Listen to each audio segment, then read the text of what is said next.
Nuori sairaanhoitaja lahjoitti munuaisensa potilaalle tietämättä, että tämä oli yksinäinen toimitusjohtaja-miljonääri. Aamuilma oli viileä ja syksyn viima leijui sen mukana, kun Sarah Jennings astui ulos bussista ja suuntasi kohti sairaalaa. Hän veti kuluneen neuletakkinsa tiukemmin työvaatteidensa ympärille ja käveli reippaasti esikaupungin hiljaisten katujen läpi. Sairaala ei ollut suuri, ei verrattuna keskustan kimalteleviin yksityisiin keskuksiin, mutta se oli paikka, johon hän kuului. Paikka, jonka hän oli valinnut antaakseen aikaansa, energiaansa, sydämensä ja pian myös munuaisensa. 28-vuotias Sarah oli työskennellyt sairaanhoitajana Westbridge Generalissa lähes 5 vuotta. Hänet tunnettiin tyynestä olemuksestaan, vakaista käsistään ja siitä, miten hän hymyili pehmeästi, vaikka maailma tuntui raskaalta.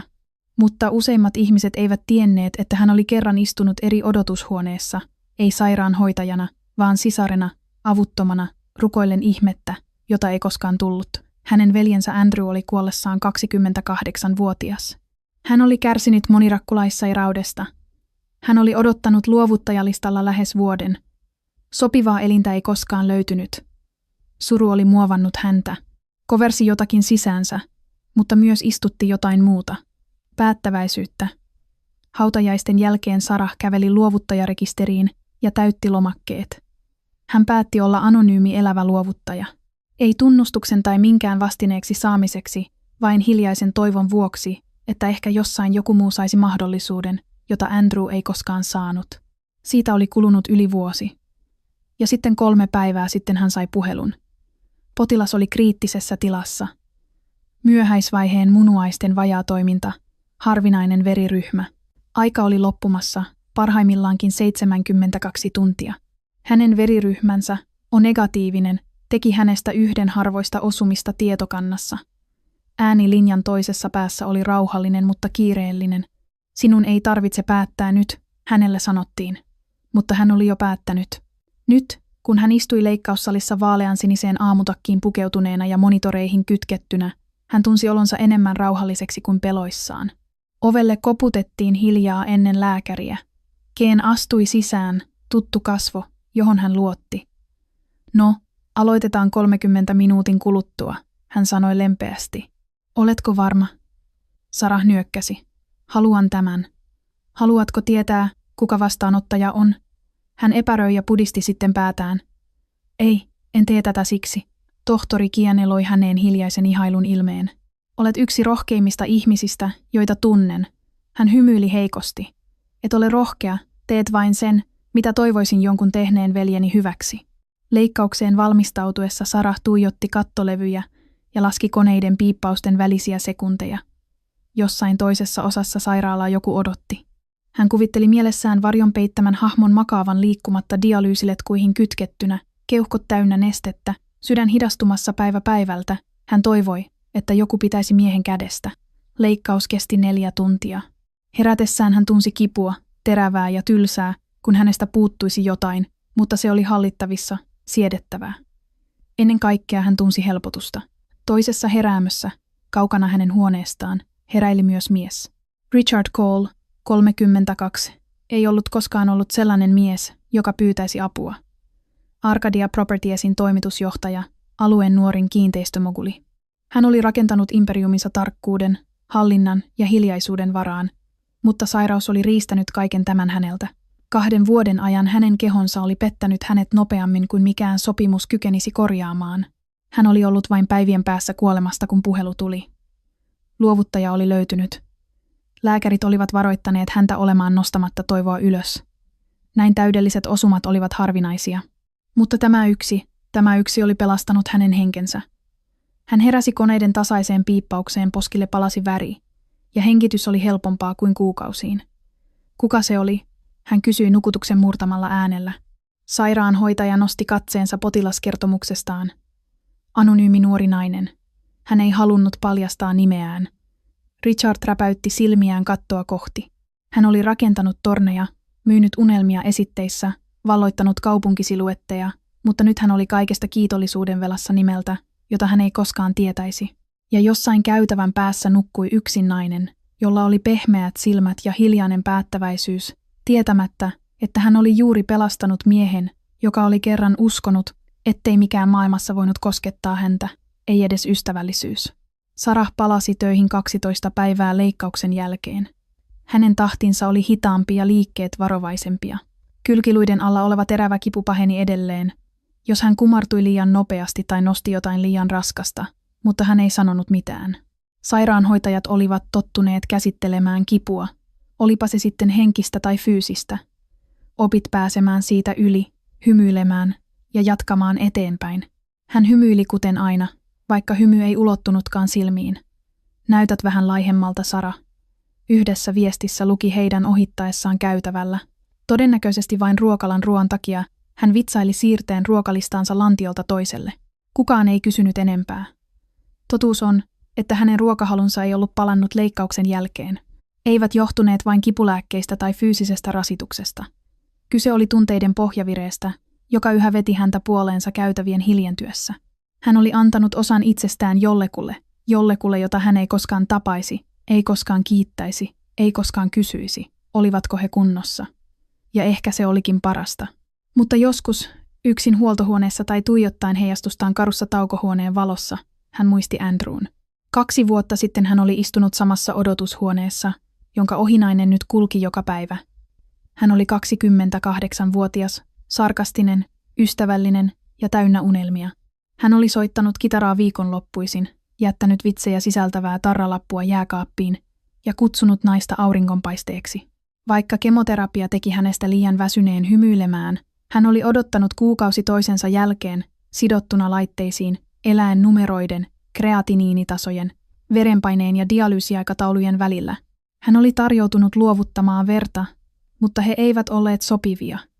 Hän oli anellut lääkäreitä, rukoillut kattoon asti, huutanut autossaan, kunnes hänen kurkkunsa petti. Mutta Andrew oli kuollut joka tapauksessa, ja jokin osa hänestä oli kuollut hänen mukanaan. Siksi hän suostui.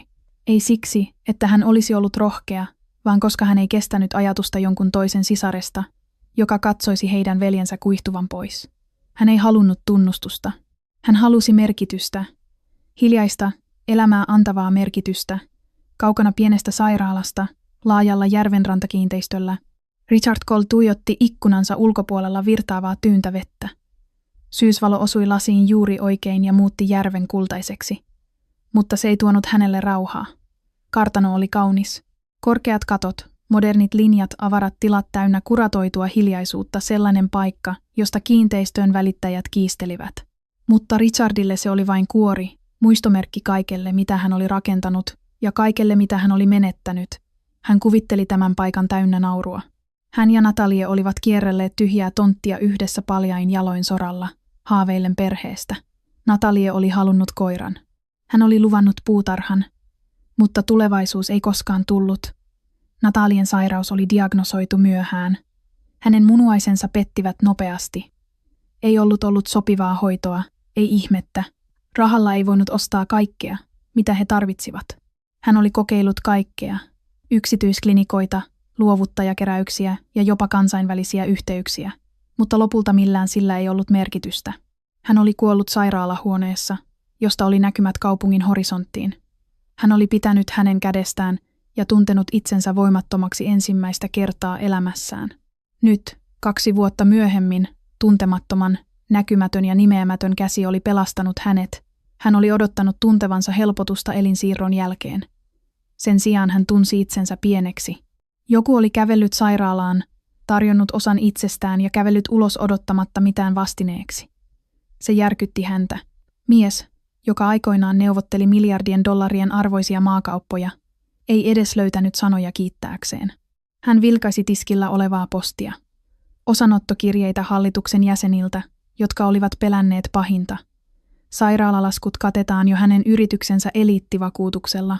Mikään siitä ei merkinnyt mitään verrattuna yksinkertaiseen totuuteen. Hän oli elossa, koska joku tuntematon oli päättänyt pelastaa hänet.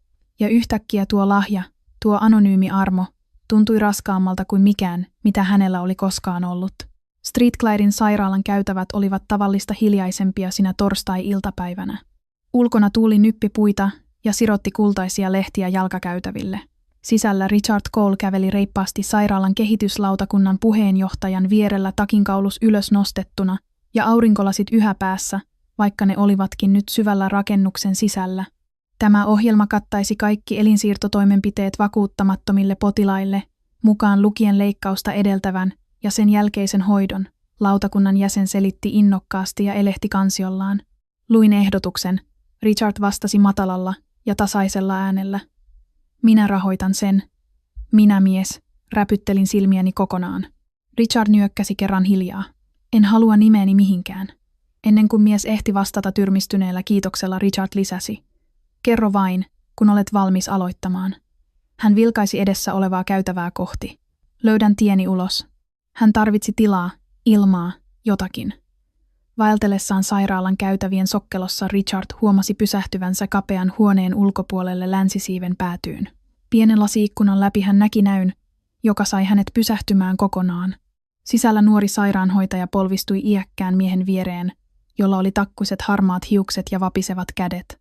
Mies näytti hämmentyneeltä, hänen vaatteensa olivat ohuet ja likaiset, ja hänen äänensä oli kuulumaton. Mutta sairaanhoitaja, vaalea, herkkä ja vakaa, hymyili säätäessään happiletkuja miehen nenän lähellä ja taputtaessaan varovasti hänen olkapäätään. Hänen läsnäolonsa oli maadoitusta herättävä. Hän liikkui kiirehtimättä tuomitsematta. Kun mies tarttui hänen ranteeseensa yhtäkkiä, ikään kuin peläten hänen katoavan, hän ei säpsähtänyt. Hän nojautui lähemmäs ja kuunteli. Jokin hänen tavassaan katsoa häntä, ei vain myötätuntoisesti, vaan aidolla kärsivällisyydellä, veti puoleensa jotakin Richardin sisällä. Tämä seisoi siinä pitkään katsellen naista. Sitten hän kääntyi ja lähti. Seuraavana aamuna hän oli palannut. Hän ei tiennyt miksi. Hän istui penkillä käytävällä saman siiven ulkopuolella ja teeskenteli selavansa puhelintaan, mutta silloin tällöin hänen katseensa harhaili sairaanhoitajan paikalle. Ja siinä hän taas oli Sara, liikkuen potilaiden välillä, tarkistaen potilaskertomuksia ja tervehtien kollegoita pehmeällä nyökkäyksellä. Hän tunnisti hänet ennen kuin huomasikaan. Se oli sama nainen kuin eilen, ja hän oli tänään vieläkin rauhallisempi, läsnäolevampi hiljaisilla, näkymättömillä tavoilla, joita useimmat ihmiset eivät koskaan huomanneet. Hänellä oli se järkkymätön vakaumus, joka oli harvinaista hänen melun ja egon täyttämässä maailmassaan. Hän viipyi tunnin, sitten toisenkin. Kukaan ei kysynyt häneltä, kuka hän oli. Hänellä oli yllään tumma huppari ja farkut. Kukaan ei katsonut kahdesti. Seuraavien 2 viikon aikana hän palasi vielä 3 kertaa, aina istuen samassa paikassa ja katsellen aina etäältä. Sara alkoi huomata, ei epäillen, vaan hiljaisella uteliaisuudella. Hupparipäinen mies istui ikkunan lähellä, ei puhunut koskaan, ei aiheuttanut koskaan ongelmia, vain oli läsnä. Hän näytti vanhemmalta kuin useimmat harjoittelijat, nuoremmalta kuin useimmat luovuttajat. Leveät hartiat, terävä leukalinja, silmät, jotka tuntuivat aina olevan jossain aivan muualla. Ja jokin hänessä, ehkä hänen hiljaisuutensa, tuntui oudon tutulta, mutta nainen ei koskaan tullut lähemmäksi. Sairaalat olivat täynnä tarinoita. Kaikkia niitä ei tarvinnut kertoa. Eräänä iltapäivänä Richard istui penkillä tavallista pidempään.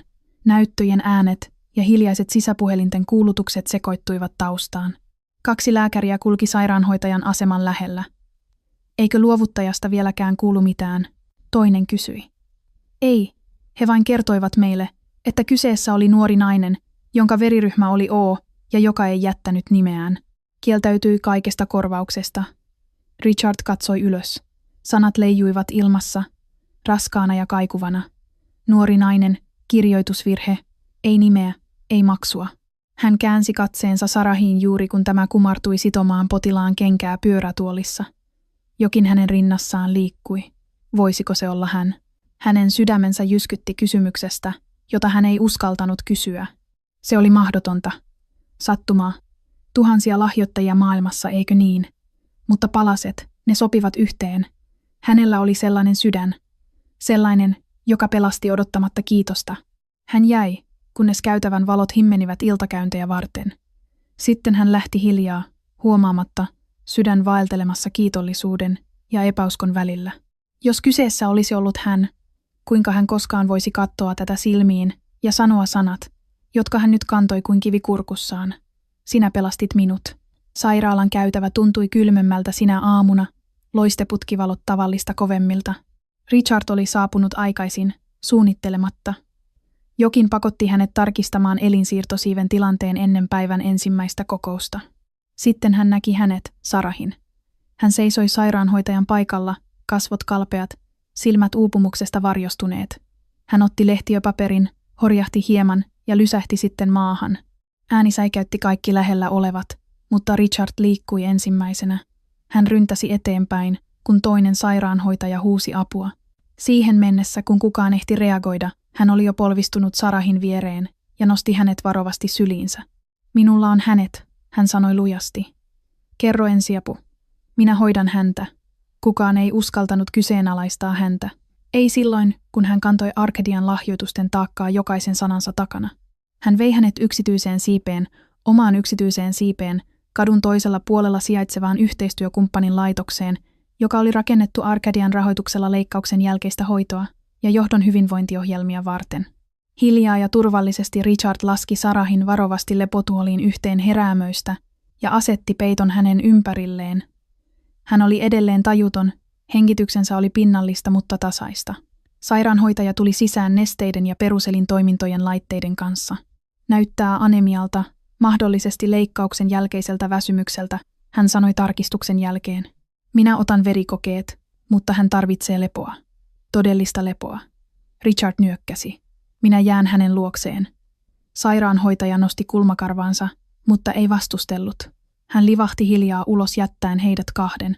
Pitkään Richard vain istui Sarahin vieressä ja katseli tämän rintakehän nousua ja laskua. Hänen sormensa nytkähtivät halusta tehdä jotain. Mutta tämä ei ollut neuvotteluhuone. Hän ei kyennyt sovittelemaan jonkun voimien paluuta. Silti hän ojensi kätensä ja siirsi varovasti hiussuortuvan Sarahan otsalta. Oli outoa, miten rauha alkoi laskeutua hänen ylleen vain istuessaan siinä. Tunteja kului. Sarah liikahti.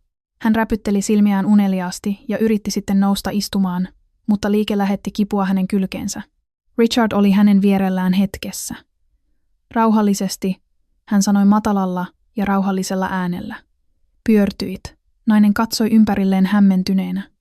Missä olen? Toipumisosastolla, aivan sairaalan vastapäätä. Toitko minut tänne? Nainen kysyi yrittäen sulatella asiaa. Hän nyökkäsi. Ponnistat liikaa. Sarah katsoi poispäin hämmentyneenä. Olen kunnossa. Et ole, hän sanoi pehmeästi. Annoit jotakin suurta. Et voi teeskennellä, ettei se ole maksanut sinulle. Heidän välillään oli hiljaisuus. Huomio ei syntynyt epämukavuudesta, vaan tunnustuksesta. Hän siirtyi istumaan uudelleen tällä kertaa hitaammin. Samalla hänen iltapukunsa lipesi hieman sivulta paljastaen siteen rintakehän lähellä. Yksi kulma oli irronnut. Ennen kuin hän ehti korjata sitä, Richard näki vilauksen siitä, mitä sen alla oli. Arpi, pieni, himmeä, mutta kiistaton. Aivan hänen kylkiluunsa alla, juuri siinä missä hänen omansa oli. Hän jähmettyi. Henki salpautui. Sarah katsoi häntä seuraten hänen katsettaan ja sitten alas sidokseen. Hänen sormensa liikkuivat peittääkseen sen, mutta liian myöhään. Heidän katseensa kohtasivat. Kumpikaan ei puhunut hetkeen. Richard nielaisi vaikeasti, totuus purkautui sydämenlyöntien välissä. Se olit sinä, hän kuiskasi. Sinä annoit minulle elämän, enkä edes tiennyt nimeäsi. Sara ei liikkunut. Hän ei räpäyttänyt silmiään. Hänen äänensä oli tuskin kuiskauksen kuuloinen. En koskaan tehnyt sitä kiitollisuudesta, hän sanoi. Halusin vain, että joku eläisi. Sanat leivivat ilmassa. Pemainen ja järkimetomine. Richard katsoi alas ja repitteli takaisin joten raakaa silmissään. Sinne olit miksi heräisin. Hän kuiskasi. Koko tämän ajan yritin loitaa sitä henkilöä. Ja sinne olit tässä. Sara tarhosi pienen, vesinin haimen. Joskus oikeat ihmiset loitavat sinut sijoin, kun heidän on tarkoitus. Hän jokkeasi hitaasti, ja hämmenti niine. Ei vain totuuden, vaan naisen hiljaisen voiman painon vuoksi. Sille hetkelle ei sanottu mitään suurta, ei julistuksia, ei draamaa. Vain mies, joka tajusi olevansa velkaa, edessään olevalle naiselle enemmän kuin henkensä, ja nainen, joka oli antanut piuaitamatta mitään vastineeksi.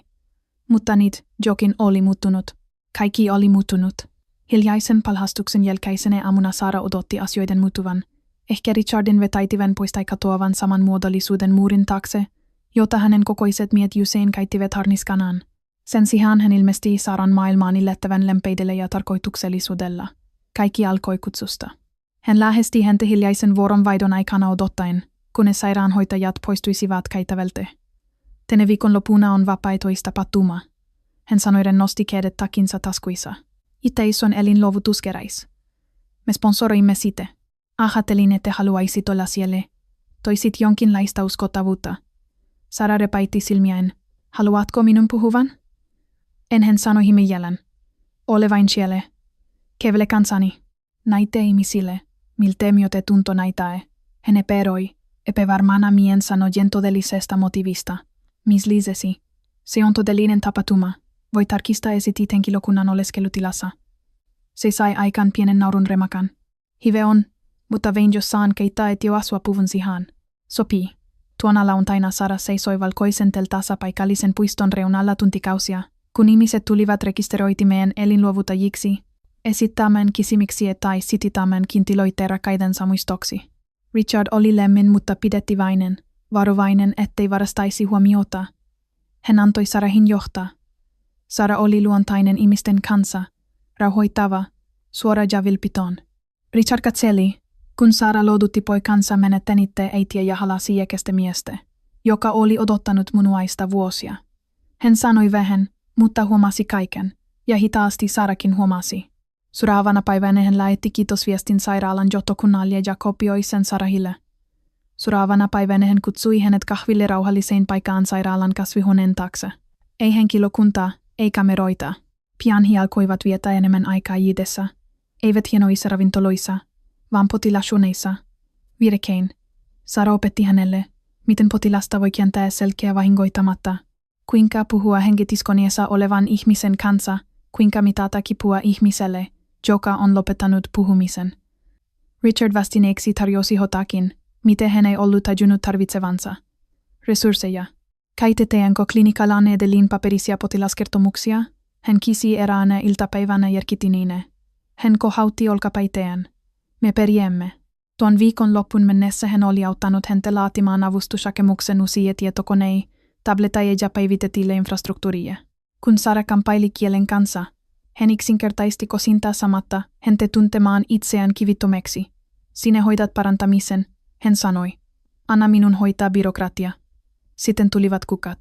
Joka aamu, kun hän saapui sairaanhoitajan paikalle, tiskille oli pieni maljakko, aina jähten valkoisen frian kanssa. Sara ei koskaan kertonut kenellekään pitävänsä valkoisista friesoista. Eivät hänen kollegansa, eivätkä edes kaverinsa. Ensimmäisen kerran huomatessaan sen hän vain tuijotti sitä pitkän hetken. Maja, hänen kollegansa sairaanhoitaja, kiusoitteli, salainen ihailiha. Sara vain himili, mutta hänen mielensä tiesi jo. Eräänä aamuna hän löysi Richardin seisomasta portaikon läheltä kahvikedeseen. Sinäkö se olit? Hän kisi vitaten kuka kohti. Hän ei kiltenit sitä, himili vain lempeästi. Huomasin asioita, hän sanoi. Sara katsoi häntä. Todellako? Katsoi miestä, joka ennen vaikutti koskemattomalta. Sitä, joka nyt kerihansa pudistaakseen havat. Joka saisoi hiljaa keittävälle jokaisen työvuoron jälkinä. Ikään kuin odottaen hänen oitsin. Hän tunsi jonkin muutoksen. Ei ilmassa, vaan renassan. Ei ollut suurta tunnustusta. Ei dramaattista suudelmaa, vain kaksi ihmistä. Hitaasti sidette luoden jatujen hiljaisuuksien, varastettujen hetkien ja hiljaisten eläiden kautta. Ja seuraavina päivinä he löysivät jotakin, minkä he olivat molemmat unohtaneet. Itsenkuluvuuden tunteen. Ei munuaisen, ei kiitollisuuden, vaan koska rakkaus, todellinen rakkaus, oli vihdoin saapunut. Ei pyöretulena, vaan kuiskauksena. Aluksi se oli kuiskaus. Muutama utelias vilkaisu sairaalan käytävälle. Ylimääräinen tauko, kun joku tervehti Sarahia sairaanhoitajan paikalla. Välinpitämättömäksi naamioitu kysymys. Eli sinä ja se Arkadia-kaveri. Sitten tulivat artikkelit. Pelastaja vai sosiaalinen kipelihe? Sairaanhoitajasta merkittäväksi henkilöksi. Onko kyse rakkaudesta vai vaikutusvallasta? Toimitusjohtaja miljonääri ihtistetään entisiin elinluovutajaan. Sara ei ollut osannut odottaa heidän tulevan. Eräänä aamuna hän avasi lokeronsa ja löysi sisäpuolelta teipatun tabloidisivun. Epätarkka kuva hänestä kävelemässä Richardin kanssa sairaalan puutarhassa oli ympyröity punaisella. Hän repeisi sen nopeasti irti toivoen, ettei kukaan muu olisi huomannut, mutta he olivat huomanneet. Kuiskaukset vaihtuivat hiljaisuudeksi, Kollegat, jotka kerran pisivät häntä hoitamaan vuorojaan, lakkasivat itsekin vastaamasta hänen viesteihinsä. Jotkut katsoivat häntä salille, toiset hän nosti verhotulla halveksunnalla. Maja, hänen ainoa todellinen liittolaisensa, varoitti häntä. Ette mitään väärää, mutta olet nyt haidan taitaimesain. He luulevat, että kaitat häntä hyväksesi. Sara halusi nauraa järjettömidelle. Hän oli luopunut osasta kehoaan, oikeasta munuaisestaan, ennen kuin edes tiesi kuka Richard Cole oli. Mutta maailma ei välittänyt totuudesta. Se välitti otsikoista. Pian toimittajat alkoivat soittaa hänelle kännykänumerun. Mutta Ama ilmestyi sairaalan ulkopuolelle. Edes erityisen aggressiivinen blogaaja palhasti veljensä kuoleman ja esitti sen dramaperäisen epäkomielten erikaisiin, sairaisiin mihin. Se oli viimeinen pisara. Hän kotasi Richardin Arkadian atriumissa, jossa haidan piti tavata lehdistövapaalla lunalla.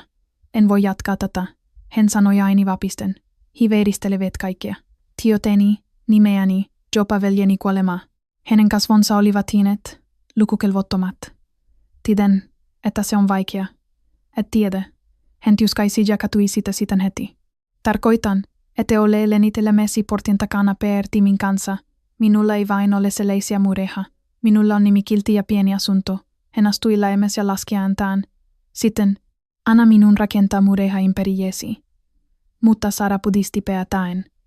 Richard, tämä ei ole sinun taistelusi. En halua olla skandaali, joka hidastaa imperiumiasi. En halua ihmisten luulevan, että olet joku hyväntekeväisiskohde, johon rakastuin, hänen lukansa jännitti. Sanovatko he nyt niin? Sitten he toistavat, enkä voi jäädä seisomaan tulessa toivoen, ettei se pala. Hän kainti ennen kuin hän ehti pysäyttää häntä. 3 päivään Sara ei vastannut hänen puheluihinsa. Hän tarvitsi tilaa ja hiljaisuutta. Sairaala suostui siirtämään hänet väliaikaisesti toiselle osastolle, pois mediakauksesta. Hän uputui työhön ja yritti tuntea itsensä taas lisäksi. Sitten alkoi gaala, Arkadian suurin vuosittainen tapahtuma, mustien taimaalaisten varainkerutapahtuma, jolla tuettiin kohtuuhintaista asumista ja lääketieteellisiä kumppanuuksia. Vieraslista oli täynnä poliitikoja, julkisia jalan johtajia. Se ei ollut paikka, joiseksi Sara olisi itse koskaan kuvitellutkaan tulevansa. Mutta sinä iltana hän oli siellä sivussa, nimettömänä kutsutuna, pukeutuneena samaan yksinkertaisiin tummansinisiin mekuun, jossa hän oli veljensä muistotilaisuudessa. Hän seisoi takana huomaamatta, tai niin hän ainakin luuli, kunnes Richard ilmestyi lavalle. Huone hiljeni välittömästi. Kamerat nostettiin ja puhelimet repittelivät. Toimitusjohtaja, jonka kaikki luulivat tuntevansa, Erakko, kiinteistöalan Nero, mies joka velteli haastatteluja, oli nyt valokeilassa. Hän otti mikrofonin ja tarkkaili katseellaan vekijukkoa. Sitten hän puhui. Useimmat teistä tuntevat minut miene Arkadian takana. Numerot, rakennukset, voitot. Mutta vuosi sitten olen kuolemaisiani. Kuiskaukset levisivät huoneen läpi. Munuaiseni petti, ei perhettä jäljellä, ei toivoa. Ja sitten joku jossain antoi minulle elämän. Muukalainen, hän pysähti. Tuo muukalainen on täällä tänä iltana. Päät kääntivät. Richard astui pois lavalta ja käveli Tirmistinin väkijukon läpi. Hän pysähti Sarahin eteen. Saran henki salpautui. Hän otti Saran kädestä hellästi ja johtatti hänet lavalle. Kamerat velehtivät. Hiljaisuus taiti ilman. Hän ei vain pelastanut henkiäni. Hän sanoi vakaalla äänelle. Hän pelasti sydämeni. Tuo tivitiväisis. Huone purkautui. Ei juorujen, ei skandaalin, vaan suosionosoitusten saattelemana. Sille hetkelle kertomus muuttui. Ei siksi, että nainen puolusteli itseään, vaan siksi, että mies valitsi hänet julkisesti, ilpeänä, pysyvästi. Vuotta myöhemmin kaikki oli muuttunut hiljaa mutta sivellisesti. Aamuvalo tulvi Life Exchange Foundationin uuden P-kontorin korkeista ikunoista. Tila oli lämmin ja kutsuva. Jehtelle sainelle oli kehistetije, muotokuvia lahjoitaha vastaanotaha pareista, reunustamassa käytävää, joka tunnetaan nyt nimellä toisten mahdollisuuksien sali. Sarah Jennings käveli käytävää pitkin Quiet Purpose kädessään. Hänen henkilöllisyystodistuksessaan luki nyt humanitaaristen ohjelmien johtaja. Hän oli jättänyt työnsä sairaalassa 6 kuukautta sitten, ei siksi, että olisi lopettanut potilaiden hoitamisen, vaan koska hän ymmärsi voivansa auttaa paljon laajemmassa mittakaavassa. Jokainen hänen pöydälleen oleva tiedosto edusti nyt pelastamista odottavaa elämää. Jokainen nimi, sydämenlyönti, jonka puolesta kannatti taistella. Hän muisti he päivän, jolloin saitio sintii. Kaikki alkoi tästä keskustelusta hänen ja Richardin välille, Kun ne istuivat ristiistunnassa Richardin työhuoneen lattialla muistivihkojen ja kavimukien imperoimene. Entä jos hän oli kisinit? Kenenkään ei olisi tarvinnut käydä läpi sitä, miten me teimme, iksin. Richard oli katsonut häntä pitkään ennen kuin vastasi. Sitten me rakennamme jotain, mikä varmistaa, että eivät he koskaan niin. Ja he tekivät niin. Idessä he perustivat Life Exchange Foundationin, voittoa tavoittelemattoman järjestön, joka rahoitti elinsiirtoa heikommassa asemassa oleville potilaille ja tarjosi toipumisa purahoha nimettömille luovuttajille. Se oli ensimmäinen laatuaan, ja se ihtisti lääketieteen, tiedotuksen ja edunvalvonnan. Richard palasi ruliinsa Arcadia Propertiesissa, mutta ei entisene miene. Hän aina eteenet von eit. Tuntisia työpäiviä eikä pitänyt ihmisiä etäillä. Hän oli uudistanut yrityksen missiota siten, että siihen sisälti hyvinvointiretriitä ja laikauksen jälkeisille potilaille ja tuettua asumista pitkäaikaishoitoa tarvitseville perheille. Arcadian ilellisyydelle oli niitä omatuntoja siten. Silti joka perjantai-iltapäivä, poikkeuksetta, hän oli säätiön toimistolla. Ei turvamiehiä, ei soiruetta, vain Richard, hihat kairittiine, tarkastelemassa lahuitaajien hakemuksia tai auttamassa saada hiä rahoituspintojen läpikäimisessä. En kutsui noita tunteja selun omaksi rauhantunnoksi. He työskentelivät rintarinnan, eivät aina puhuen, mutta aina ritmissä. Hiljainen läisis, joka sintii, kun kaksi ihmistä on kerran koskettanut kuolemaa ja peteni taistella elämän puolesta. Saition ihmiset ihailivat haite molempia, mutta erityisesti Sarahia. Ei vain siitä, mitä hän oli antanut, vaan siitä, mitä hän jatkoi antamaan. Myötätuntoa, aikaa, uskoa. Eräänä iltapäivänä, astuessaan ulos lahoitaha perhin kokuksesta, hän näki Richardin seisovan etuikunan vieressä kädet ristissä ja katselemassa aja olevaa kaupunkia. Richard käänti ja himiili Sarahille. Ei se kohtelias himi, jota hän käytti neuvotteluhuoneissa, vaan se, joka kuului vain hänelle. Miten Reyesin tapaus meni? Hän kysyi. Hiveksitti, nainen sanoi. Leikkaus on ensi viikolle. Mis nykesi? Hive. Sitten, ikään kuin lukien naisnahatuksia, hän lisäsi pimeästi. Metimme muutoksen aikoniin. Sara katseli Imperiliin haiden rakentamassaan tilassa. Kerran Veinu Nelma lautasliinan kääntöpuolelle, niin toivon pihäkö, kille, hän sanoi, niin olemme. Ja ensimmäistä kertaa pitkään aikaan hän uskoi siihen koko sydämestään. Myöhäinen iltapäivän aurinko kilpi sairaalan putarhan lempimessä, kultaisessa valossa ja heitti kirjaavia varjoja kivipoluille, kun kivan jasminin tuoksu leihui ilmassa, pemeänä ja tutuna. Richard Cole käveli Sarahin rinnalla kädet kietutuneina toisiinsa. Päivä oli ollut pitkä. Kokuksia. Saitiopoluita, mutta tämän osan. Tämän hän oli suunnitellut sydämestään. En ole kiinnittäille vuoteen, hän sanoi haidan kulkiessaan holvikaaren läpi sairaalan pääsiven takana olevaan Siriesiin putarhaan. Sara vilkaisi Imperiliin. Tänne sinut tuotiin elinsiirron jälkiin. En jykesi. Muistan heränneeni tailta ja ajattelen, että se oli unta. En koskaan kuvitellut palavani kanssasi. Ennen himin se oli lempeä, kun hän pudisti hänen ketään. Putarha oli muuttunut siitä lehtien.